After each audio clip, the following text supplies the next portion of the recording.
Hello everybody, my name is Fumi Inyoda and this is Public Eye. Today's topic is on Almajiris. It is said that there are 13 million children out of school in Nigeria, out of which 10 million are arguably from the northern part of Nigeria. Of the 10 million, it is also arguably said that over 70% of those might be Almajiri. Now, what is Almajiri? This is a system that's age-old, dating back as far as the 1500s, and in the past produced some of the clerks and scholars of the time.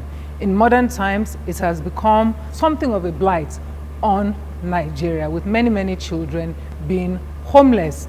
Now, in the age of COVID, it seems that there's been some political will to do something about it, with all northern governors recently banning the practice in the northern part of Nigeria. However, is this a solution? Will this lead to millions of children getting the education and care that they deserve? Well, all of that will be discussed on today's program. Before we start, in our usual tradition, I would like you to say this.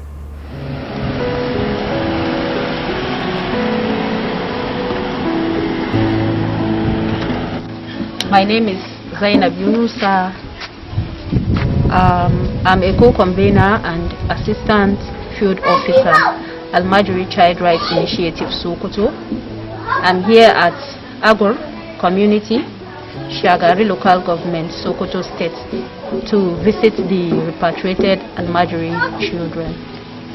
Here with me is Salamu alaikum. Alaikum salam.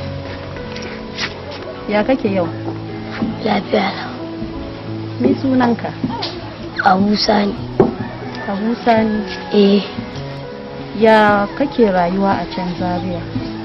Gaskiya ba ni da wata matsala a can. Who was repatriated from Kwarubai, Zaria local government of Kaduna State. He usually stay with his aunt, at the same time with Malam. He fed from his aunt and studied with his Malam. And after studies, he go for hawking. He hawk granite and beans, soya beans cake. Wara. That is what he did usually.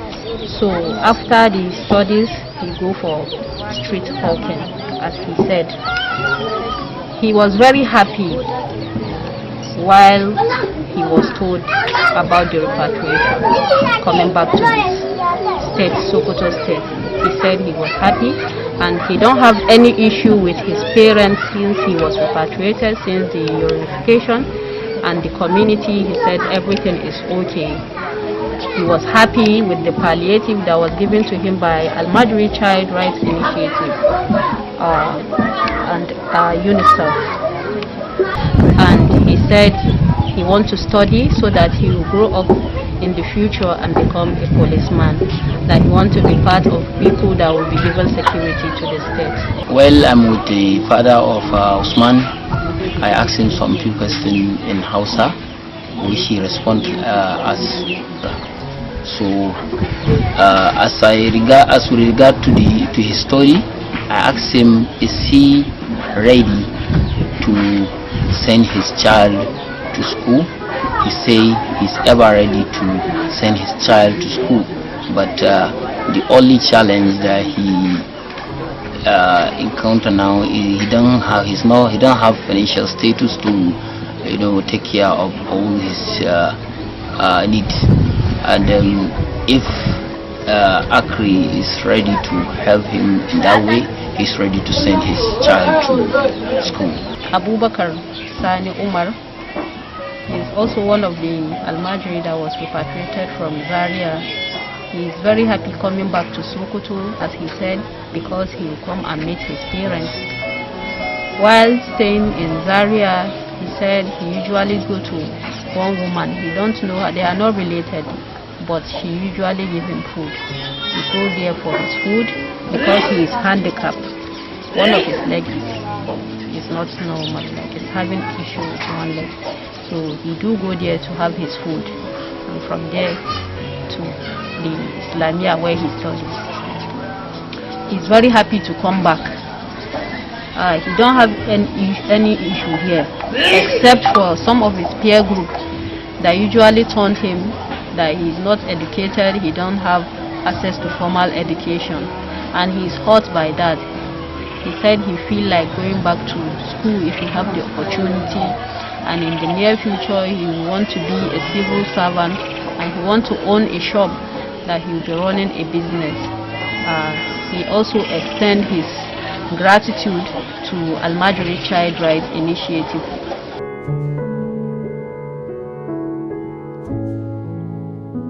Right, welcome back. That's a brief look at some of the children who've been repatriated during the recent moving of Almajiri children back to their parent state. And we're going to have a conversation about all of that as we go on. I will start with an introduction of the guest in the first segment of this conversation. And I will start with the lady on my left. Helen Obiageli Oshikoya is a lawyer and child mental health professional, as well as a child rights advocate. She provides early intervention services, particularly for autism.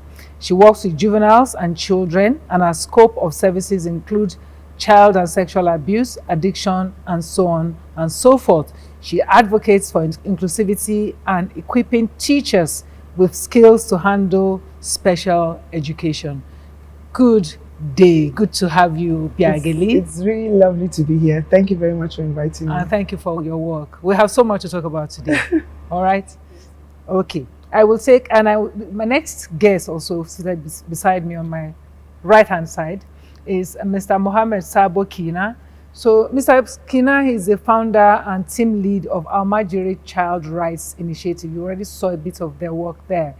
He's been running this for 5 years and is looking for sustainable solutions to the Almajiri problem on the long run. He has received several awards for his work, and he has taken the advocacy to the Nigerian Senate, the African Union, and the United Nations regarding what needs to be done sustainably for Almajiri children.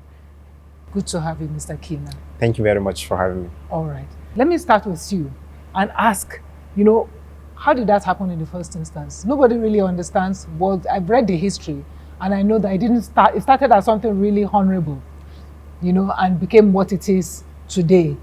But what is it today? Thank you very much for having me once again. The situation with the Almajiri children, as we have seen in our country, is very terrible, and it's something that has been a recurring problem in the northern part of the country as well as Nigeria as a whole. And it's quite unfortunate that for decades, successful government in the country, both those in the northern part of the country, have failed to bring a more permanent solution to the situation. And we see these children, their plight is almost hidden in plain sight.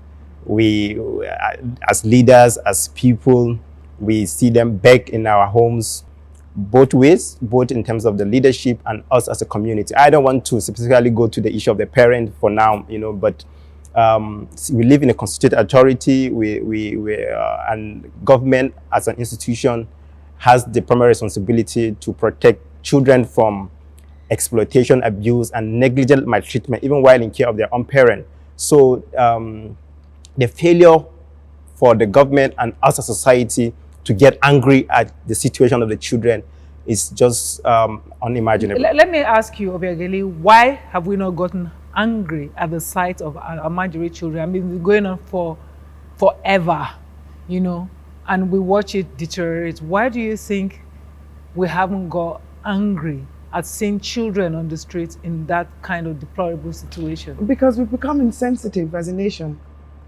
It's the same thing as when you walk down the street and you see a dead body, you move the other side. We become insensitive. We no longer have human compassion. And the reason why we don't have human compassion anymore is because there's no consequences. Because if the country was the way it's supposed to be, a child outside on the street, that's negligence. That parent will be taken to court. And if care is not taken, will be put in jail. Children are the benefits and the future of a nation. And if you don't, care for them and nurture them, they're only going to end up being a misfit. And that's where we are today. Isn't it because there's an assumption that this is a culturally acceptable thing. I'm not sure people think that the children are destitute. Sometimes you see parents with them or people who look like adults, you know. So I mean, the thing about it is that, like for us in the South, we're so used to associating begging with the North. So when you see children begging, it's like, oh, those ones are from the North. When we were growing up, we used to see the Nigerians, they used to come and beg. And we used to associate begging with a side of the country. So for us in the South, it's just another Northerner begging on the street. And then if you see a parent, I say, oh, this one is even responsible. The parent is begging with them. But we fail to understand that it's a system that has collapsed, in the sense that no child, whether you're from the North, South, East, or West, no child should be begging. No child should be hawking. During the day, they should be in school. And after school, they should be doing something constructive. How did the system itself turn, you know, in the first instance? How did it turn? You know, because it seemed to me that there was a structure. Absolutely. I myself too, I don't understand. That's when I began my own initiative to find out why. Why do we have to remain undisturbed with the situation of the children? But perhaps I should give a historical background of the Al-Majuri practice and maybe how it came about and all of that. So it started, of course, about in the 8th century when the Islamic religion was brought to the northern part of the country. And at that time, those that embraced it were the merchants, the traders who go around doing business. And as they move around doing their business, they move around with Muslim missionaries and teachers who in turn teach new converts and their families and children and adults, of course, of the Islamic education system, you know. So as Islam continued to spread across the northern part of the country, and there were more of either teaching center or schools that teaches families and new converts the Islamic education system, you know. And so that is how the schools were being established across to teach new convert Islam, because of course Islam lays emphasis on the need for you to have education, and you know, so at those periods people were being taught memorization of the Quran and recitation of the Quran, and it's led up to the point whereby the way the schools were just either within people houses, where the malonha or under trees, you know, and children come and learn and they go back to their original house, you know. And it went up until the jihad of Usman Fodio, and during the jihad it was institutionalized and as an education system for the part of the country and all of that. And at those early years, the malams were supported by the community, the wealthy people, and the zakat. This is zakat is a form of a religious obligation for the rich to pay. So there was a structure. There was a structure. It was an educational system that had a structure behind it then. Yes, and it was supported by the state and all of that. So, and nobody go out to beg. And then, and in those times, mostly the children come to the motherland and they go back to their parents. So there was nothing like boarding. So at the point, the system, the schools transform into boarding, and then that is when the inadequacy comes in. And at that particular period, and about 1946 or thereabout, when the colonial masters came, and of course they took over the authority then. The support that was given to the system in terms of finance to maintain them, and even the taxes that were paid to the traditional authority then that were used to support them were all stopped. Of course, the colonial master introduced the Western form of education. So because of that dislocation, because of lack of continuous support for that system, the malams have to resort in other means to survive. And that is the genesis where it has now become a boarding structure school where children come to sleep in it. And there was no more support from the traditional system to support them. And so they have to resort to begging within the neighborhood. So to support the mala and support the children as well. So that is the genesis of boarding. of the begging. Yes, the colonial masters came and didn't automatically want to take the system into their own system. It was interesting because in the southern part of Nigeria, specifically in the southwest part of Nigeria, they did introduce Christianity and more like Western education, but people were able to marry the two. So for example, many families in the southwestern part of Nigeria have both Christians and Muslim sides to the family. And I'm quite aware that even when I was young, because there was a Muslim side to my family and a Christian side, when we would go to the Quranic school, I liked to go at that time because they gave you sweets. So you could go to Quranic school, at off school, and then go to Western school, at that time. Why was that not done in the northern part of Nigeria, or was it done? Okay, so the reason why that was not done was because the colonial masters came with, of course, formal education and also Christian missionary. So that was suspicious for the Muslim in the northern part of the country. It was as if the colonial masters wanted to use the formal education to convert the Muslims, to Christianity, and that is why there was a bit of resistance or refusal to accept the formal education in a way, and all of them. It's interesting because then you see it was an attempt to replace, exactly. Which of course, yes, Well, those who had practices would then resist, and then once you stop funding it, of course, it becomes something that's an outliner thing. Absolutely. Why would the parents and the communities support it? Why did they not provide an alternative for their children? A lot of people will attribute the continued practice of the Almajiri into three things: poverty, religion, and then culture.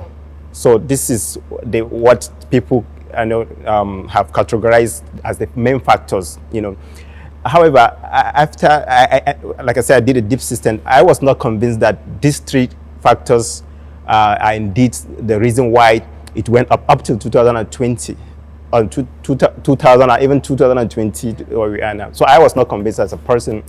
So I mark this hole in my own theory of change to say that there must be another reason why, not this, because I could indeed counter all of those factors. If you say it's a cultural thing, I can counter it that it's not really, indeed culture played a role in sustaining it, but it's not all about culture. It's not also about poverty. It's not also about religion. All of these things can be countered. In fact, human rights activists will tell you that culture, religion, and economic factors, which is poverty, are excuses that are being used to justify abuse and exploitation of vulnerable groups, and which the children just fit into completely. So my own opinion as to why parents still send their children is they see the practice as a social norm, not a culture and not a religion. But what social norm does to people who practice it is that they see it as, they do it to satisfy two things: their moral and economic needs. For me, this is one of the most important reasons why we still have this practice up to this point in time. I think for those watching to understand why some things have just gone on for a long time, because when you say, for example, that there's no alternative, I saw you say there's no acceptable alternative, because people will say, but there are schools, But then the other thing you said too is almost like people, I went through it was good for me. Why should my child not be able to go for it too?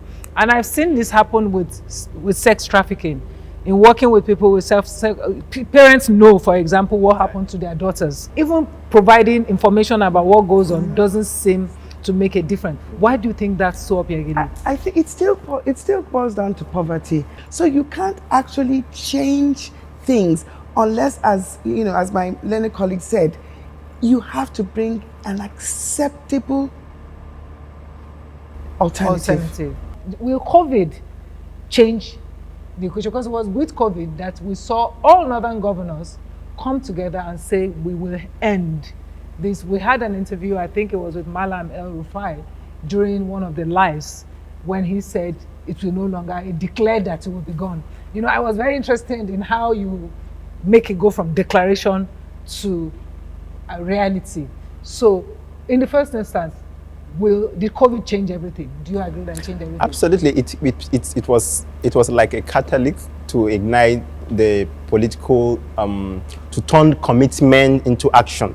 The way I will say, for more than even before, I was just telling the other person who will be coming that I engaged with the Nasarawa State Governor even before winning the election, because what I did at some point was an election and accountability campaign to engage all the political leaders, the presidents, those contestants, to say, what are you going to do about this if you get into me? Give me some, So, and I talked to the governor, who is now a governor today, and he showed that interest and commitment, So this has been on the plate for quite some time.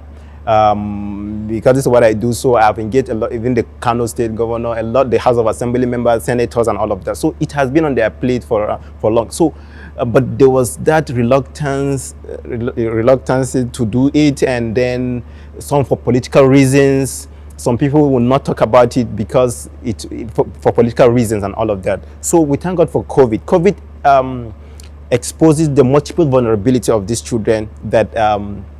Unless you are not responsible, or you are heartless for you to be, because they cannot be on the street because of the virus, and when they cannot afford to self-isolate because they will face hunger, they will die, so that exposes that, and everybody, it was not down on everybody that these children are indeed going a very horrible situation. So that is when, of course, the northern governors decided to take that action. And not only the northern governors, even the European Union, the international. I think rather controversially, rather than care about the children, I think that COVID forced people to see that the children might be a danger to themselves. Thank you. Exactly. Us. Yeah, that's what I'm saying. Yes. Not to the children, to us, to the others, yes, to the larger society, which is a shame. Yeah, well, because it took something. Because already it was always there. Once again, we really care only about ourselves. Mm-hmm. So that's why I'm interested now in what the sustainable solutions will be. Because it's one thing to think so. We are still dealing with COVID, which is of course why our set is empty. It's socially distanced. But there will come a time when the vaccines will be here or solutions will be here. What are those? Let me ask you, what do you think those solutions will be? Like in Lagos, I know that there are Islamic schools, but they actually teach. They teach maths, they teach English, they run like a normal schooling system, but they do have their Arabic time, whereby maybe from the hours of 9 to whatever, and then from 1 o'clock, they go and they teach them the cultures of Islam. They teach them what Islam is about. They teach them Arabic. So they have the opportunity to embrace the two systems, and then also they are not sent away from home. Like, when I was growing up, I went to two types of schools. I went to military school and I went to Catholic school. But we had Muslims in those Catholic schools because in Kaduna, I lived in Kaduna, and the family saw that there was something exceptional about the Christian schools, but they didn't constitute it as Christian school. They constituted it as something beneficial for their children, because it wasn't a system whereby, you could not come because you're a Muslim. It was open for all. So it has to be a system whereby, charity begins at home. If you're not going to embrace the true culture of Islam in every ramification, those that are coming under will not see the benefits of having a permanent product. All right.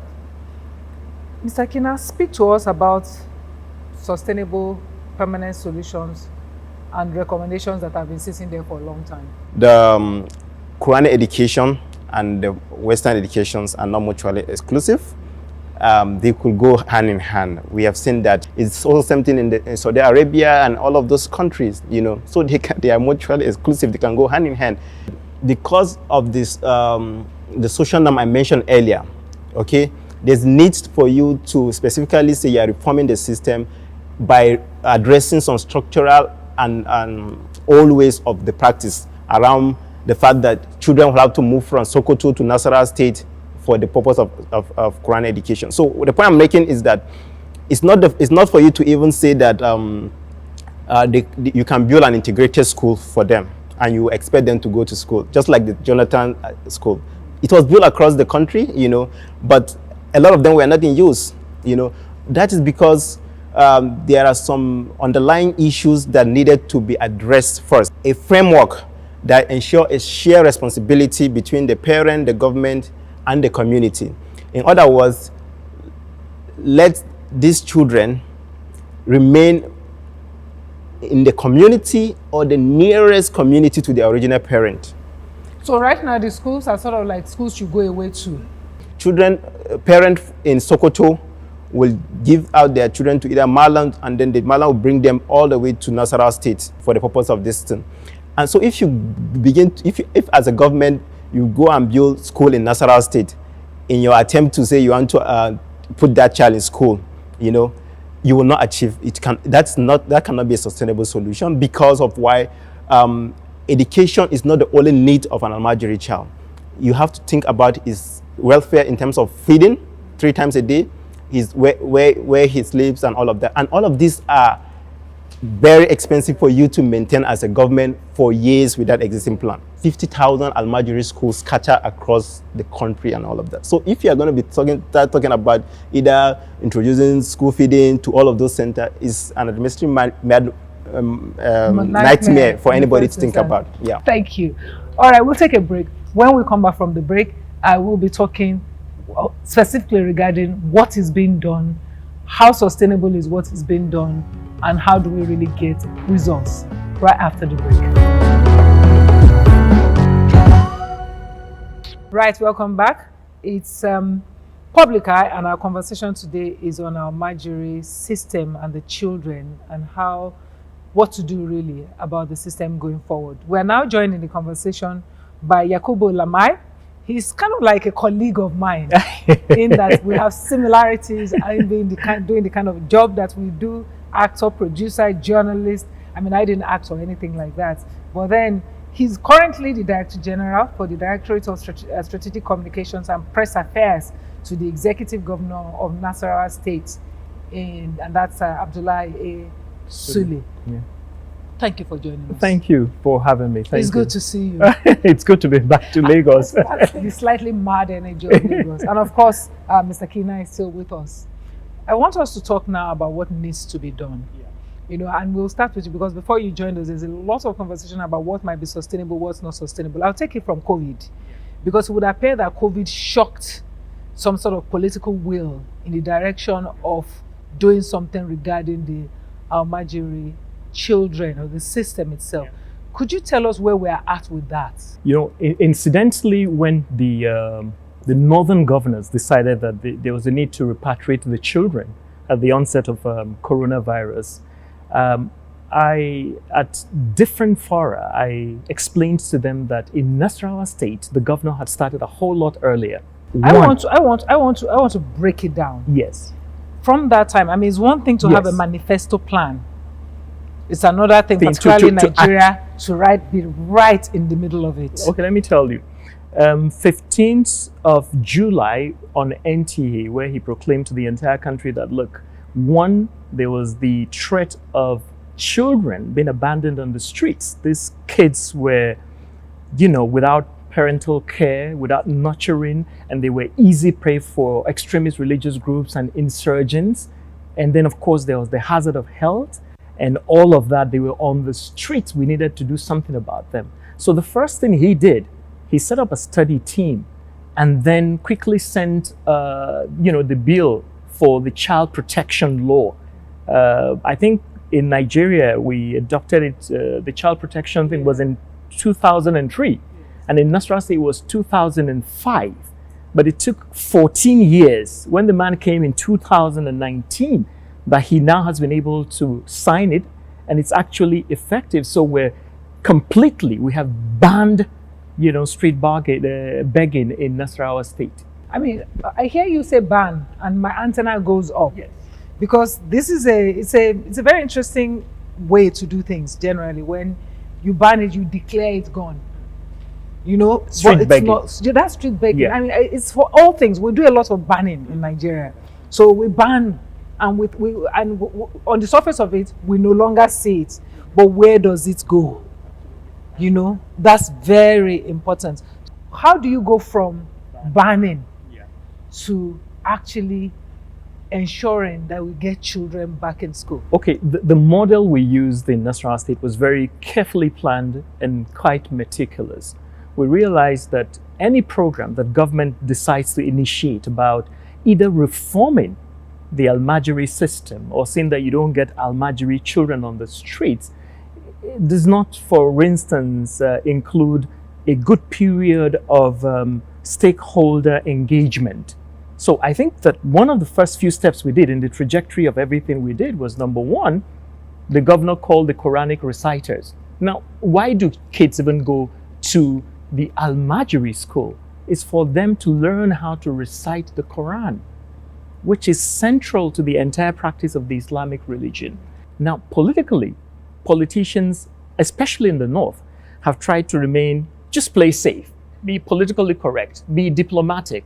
Because if they say to these malams, we're going to ban Almajiranchi, which is, the sending these kids out, the malams can ignite their followers. You know how very religious we are in this country, where religious people, 90% or 95% of us, we're not really spiritual, but we're religious. Everybody carries the religion on his forehead. The governor invited the Quranic Reciters Association. He invited the Sangaya Malams. Those are the specific teachers who actually teach these children. And he said, you know what? We don't have a problem with these kids learning the Quran, but we don't want them begging on our streets.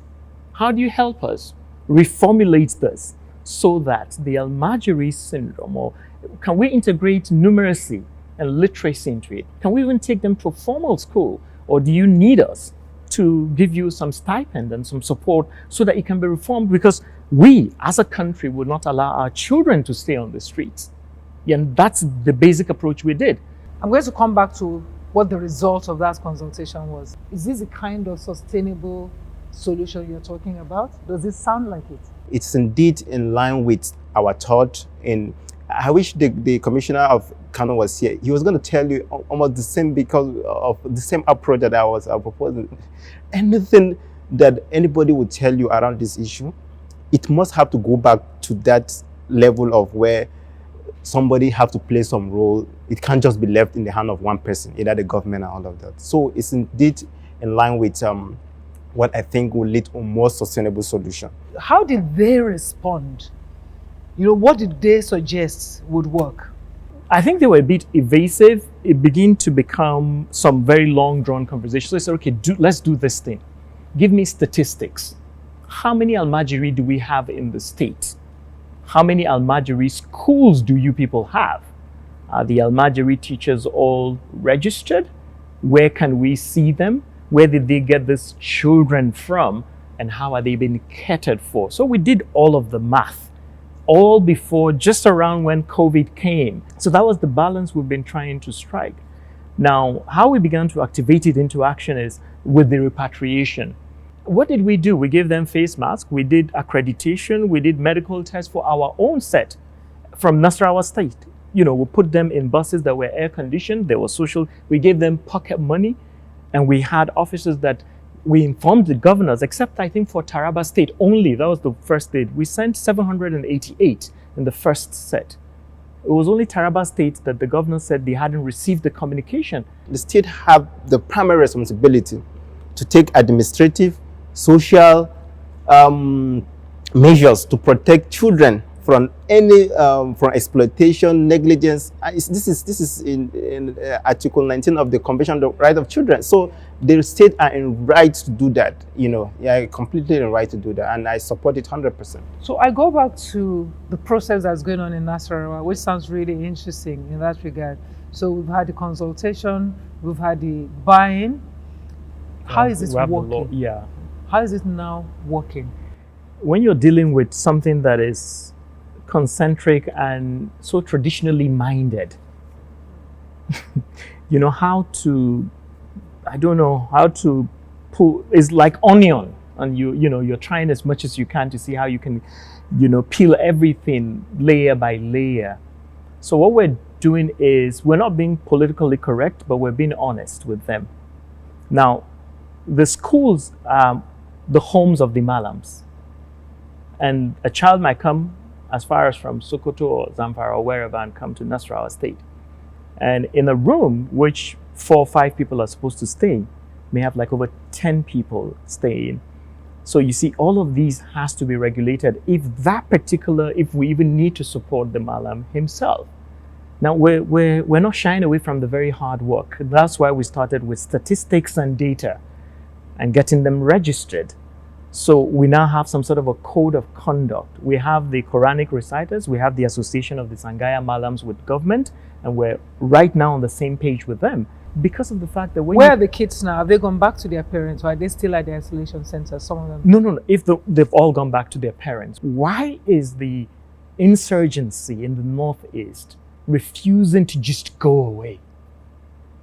When a little child can be easily conscripted, he is vulnerable, he's helpless, he's hungry, and then they give him distorted religious teachings, and they tell him, man, you're going to heaven, just do this. So these are some of the things why the entire society really has to wake up to the fact that we have a clear and present danger in letting these children be on the streets like this. Is it possible to have a stop point, a future stop point, where there are no new children added to the streets? Because it seems like there are 2 levels to it. The level where you rehabilitate the children that are already there, kind of like tinker with the system, so you make it much more compassionate and effective and humane, and then prevent new children coming on. Is that a... Absolutely. There's what we are proposing as strategic implementation framework that will address the situation in this systematic manner over a long period of time, not just a rush before the COVID-19. We call it the class. And the C component has 3 different meanings. The first is to mop up the children from the street. The second stage was to prevent more from coming. And then the third one is to institutionalize whatever model you have so that it becomes a solution. And it's completely the way to go. Because I mentioned the other time, unless you have a framework that prevents more from coming, you're not going to solve anything. You're not going to solve anything, because if whatever you do for them now, and then more are still coming from Niger, from everywhere, you're going to be overwhelmed. So you need to have a framework that prevents more from coming, So completely, absolutely, we must have that framework, and the way to go about it is for everybody to stay within their community or the nearest community to their original parent within their state. That is the first thing that needs to be done. And that's why I'm all for the Northern Governor's stance of relocating children to their original state. That is where we can begin to implement any intervention from them. And again, the relocation of these children to their community is what I consider as reformation of the system. That is, you are restricting the migratory aspect of the Almajiranchi, and that is what reform means, not giving Malam money or giving them bag of rice. That's not reform. Even stopping that migratory element might also have good security implications. Absolutely. In that regard. Absolutely. We're going to round up soon, but I'm going to invite, comments and questions from the audience. Okay. I would like you to think through, because what I do at the end of the show is that anybody that comes from an institution, they must promise me something, which I can hold them up to and put before the public and say, let's do this together. Our idea is never to shame, because we realize it's not going to work. Yeah. What we do is that we can collectively have a goal, this goal setting, and even if the institution is not able to meet the goal, they say to us, could we have 5 more months? Could we have 1 more year? Absolutely. We can communicate that and say, this has been updated, this is what's going on. Because as I said, if we don't have some sort of trust building across board, this extreme polarization across board is not going to work either. So I'm going to take a break. When we come from the break, I'd like to invite comments and questions to both of you from the audience after the break. We now have a virus that has hit the globe more than any other virus in the past. Because the devastation the coronavirus is doing is more than any other devastation that we have seen recently for some of us. So, and these children, they are exposed to this virus and nobody cares about them. When you lock down, one among them could come and get infected and infect all the rest, and they will die, and nobody cares because nobody even pays attention to go and test them. Because you don't even know where they are to go and test them. It is somebody you worry about, you care about, that you are checking. This one that are sleeping under the trees, that are sleeping inside the farms, that are sleeping, nobody cares about them. These are the people we are worried about. These are the people the northern governors came together and said, no, you, the parents that brought them to this world, take responsibility for these children. We are not saying don't send them to Al-Majri school, but send them to the Al-Majri school in your own home, where they will go and study in the morning or in the evening or whatever and come back to you at home and take care of them. One scholar cannot keep 200 kids in one room under the same roof and wanting them to be better citizens. And with this COVID-19, it has made it worse that these children that are begging on the street, when you give them arms and the person that is infected is giving them arms, they will get, at the end of the day, get infected. And to go back, sleeping under the same roof, about 200, 100 people, they will infect the others, and then we are in trouble. When you have a child, you want to give education to. It will not be in consonance with Islamic practice for you to take your child and hand over to a person, to a stranger that you hardly know, who will take the child, and you are at that time saying you have handed over the upbringing of the child to that person. Because what we are talking about are those formative years, most important years of his life. And that is the time that he would need that parental care, that parental attention to direct him. We all learned the Quran, but at home. And I don't know who can fault that. We got the Quran before we went to college. If it is going over the Quran, and most of these children, unfortunately, that you send because of the kind of environment that they are exposed to, do not often get the Quran at the time we got it within the recorded time. Because the time they have to spend in learning the Quran itself, they share it, but the majority of the time is spent outside because they have to. The person they are living with cannot take care of their immediate needs. So what it is said is that at that tender age, go out and look for what you can sustain yourself. It's the most unfortunate thing that has happened to us in history. And I think that Allah subhanahu wa ta'ala himself will not forgive us if we don't correct this system. Right, we are back, and I'd like the comments, questions from the audience. I'm going to start with the lovely lady in black and silver. Thank you. My name is Ene Hassan. Like Mr. Kiana, he said they will need to mop the children out from the streets, the Almajiris. How can you do that without changing their own perspective? Like Auntie Fumi once also said that she took one and he went back. So how can we change these children's perspective from going back to the norm? Thank you. That's a really good question. Thank you. There's somebody else who wanted to. Could you pass the microphone? Thank you.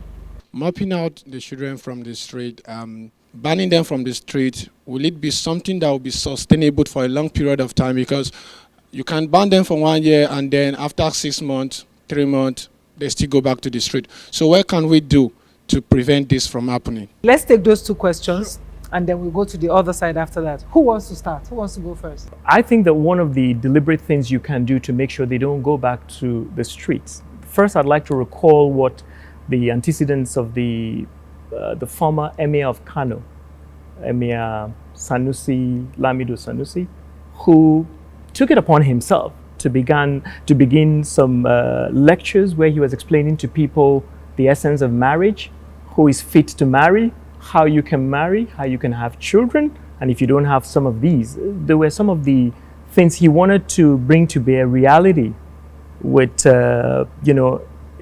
religious injunctions as well as the social norms which people have imbibed, which is really not religious. For instance, begging on the street is not Islamic. It is a norm that they have picked up from wherever. And then, of course, even the Almajiranchi itself was not supposed to cohabit with begging or allow begging to become, synonymous with Almajiranchi. So for each time a politician or a leader would say, I'd like to stop this, you need to go to the religious leaders. As far as I'm concerned, I think you need their buy-in, because they would help enculturate their followers to the bane and to the damage that this thing actually does. It is better for us to modify together or reform together. Your children will come from home to a particular malam and then they would go back. So when you're able to adapt some of the standards or the norms that these people do, that is acceptable by the malams themselves, as well as the clergy, the religious people and the parents, is easy for you to convince your child that there's no need for the child to go back on the street, rather than us just dealing with the children alone, mopping them off the streets. And then after some time, when the palliative is over, they think they want to take they head back to the street as well. And that also would help with the sustainability of it all. I have a question follow-up on it, but I wanted Mr. Kina, and that's Mohammed. I wanted you to address, do you agree with this? Do you have any further comments on that? I have a policy document which I will share with you as well. And the first recommendation of that policy recommendation is the information intervention method, and that is the enlightenment. Okay, just what he's saying. You've got to develop those messages that will appeal to their conscience. Okay. And part of the inspiration I have also to start this is because I was part of a qualitative research with some team from London School of Hygiene on issue of maternal and neonatal deaths in northern part of the country, where people have been practicing the old ways of issue relating to childbirth, and that contributed to child mortality and all of that. But there have been intervention around changing their mindset to accept new practice. And I saw how very old women, were telling me about some of this new practice, and then saying that they have stopped those olden days way of doing things. But that was achieved because there was a consistent and persistent information intervention about the new practice. Consistent one, not just one day or seminar. It was consistently, and that changed their mindset. So the first thing I keep saying is that we need to have this strategic engagement and enlightenment for years, not just one day distance, because this is a mindset we're trying to change. So of course I completely agree. I'm going to take 2 comments from this side, and I will start with the lady. Okay, thank you so much. I've really learned a whole lot today. But coming from the place of nature and nurture, I was thinking that is there possibly a way that poverty, they say, affects the mindset. So is there possibly a way that maybe some of these parents can gain vocational skills? So now if they gain these vocational skills, they'll be able to fend for these children, because it's not like most of them are not aware that at the Almajiri schools, the children are begging.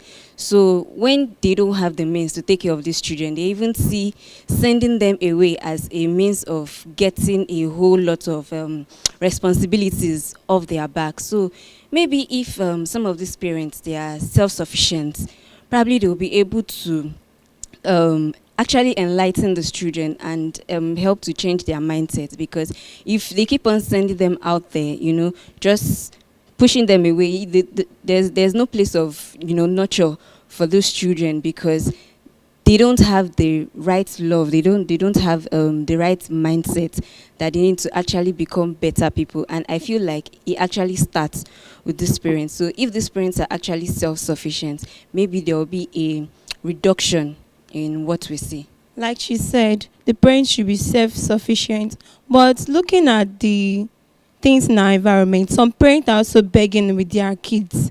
Like in my area, I noticed that 2 to 3 years back when they were contesting for the election, they said free food for school students.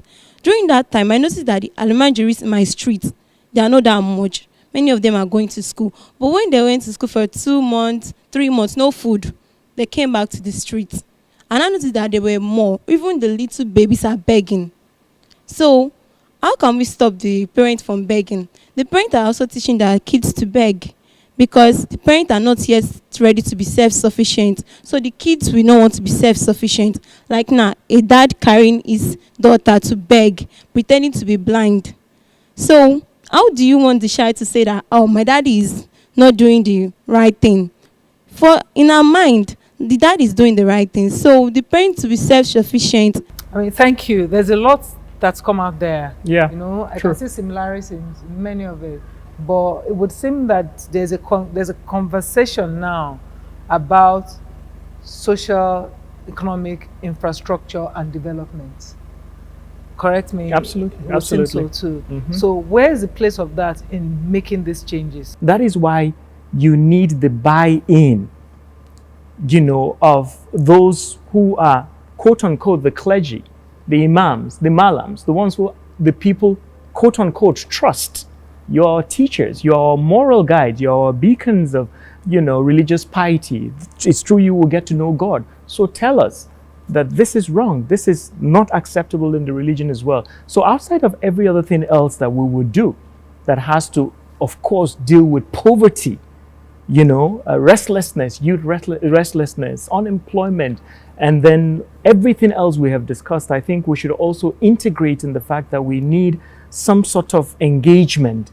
That is why consistently for 50 years, even while we get Western educated, every time religion is thrown up, people who are educated will quickly turn and then fight each other. Neighbors, you know, Jos, I was born in Jos, you know, and all of that. So we need to come to the point where we begin to really have a deep understanding even of these religions that we're doing, and at the same time connect with people as human beings. But more than that, the religious people, the people who guide the masses should, you know, take up that moral responsibility of teaching them the truth of what they should do, so that collectively we can build our society. Government, of course, will also not shy away from, you know, the social infrastructure, the economic incentive to make sure that, of course, you know, poverty and penury does not push somebody to a point where he becomes, a threat to society. Can you promise me that Nasarawa will take on parents of Almajiri student children into some of this scheme? Absolutely. How many can it take? Well, I mean, I'm putting you don't even have to answer me now. Yeah. You can come back to me and I will put it on that this is what Nasarawa is doing. And I will promise that when it is done, I will let them know. No I think problem. that we will need to know. I would like you to think through some of this program that you are doing already. How many will take on specific people that we can identify as parents of our Almajiri children? And how many how many of those children who come out from that process will go into a school system we can identify also, so we can hold it up as a model? No problem.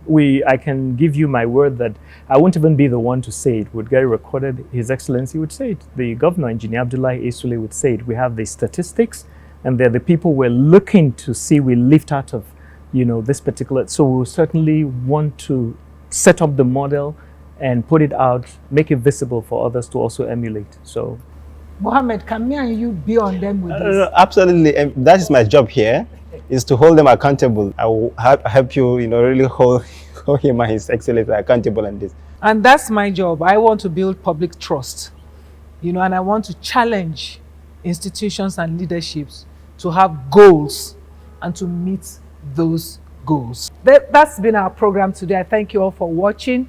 As I say always, you can join the conversation. This show is just to support the conversations. The conversation continues on all our platforms, YouTube, Twitter, and Instagram. Join us, send us your stories, send us information, and we will do our best to challenge our leaders, set goals with them, and you will join us to watch them. Remember what we say on the show: watch yourself, for we are watching. We'll see you again. Bye-bye.